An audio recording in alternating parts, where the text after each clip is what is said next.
Hatima yoyote ya mtu hupangwa na Mungu. Yeye ndiye anayejua mwanzo wake na mwisho wake. Hakuna anayeamua wala anayechagua fungu baya la kuishi katika maisha ambayo ni ya uhitaji. Lakini ni maombi yangu, ni maombi yako ya kwamba usimame kwa ajili ya yule ambaye anahitaji. Mtie moyo pale unapoweza, muombee pale unapoweza, kwa ajili ya hatima yake, kwa ajili ya maisha yake, kwa sababu yako mengi sana ambayo anayapitia. Lakini kupitia maombi yako, kupitia kumtia moyo, anaweza akasimama, akaiona thamani yake na akajenga msingi wake wa maisha yake, fanyika kuwa baraka kwa wengine. Kwani hata wewe pia wako ambao watasimama na wewe mpaka hapo ulipofikia.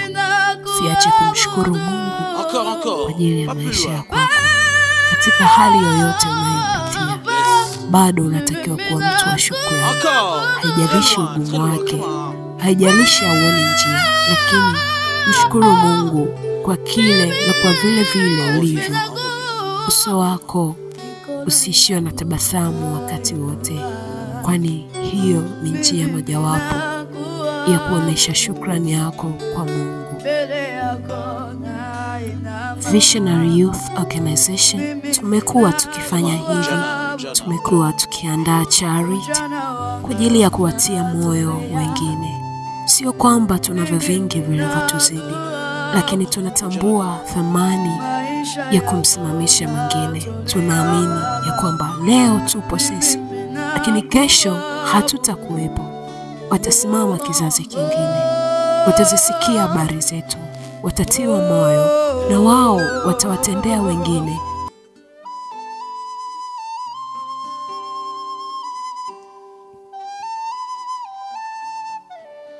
Kama ushindi huko, kama ushindi huko, kama ushindi huko, nakupenda Bwana.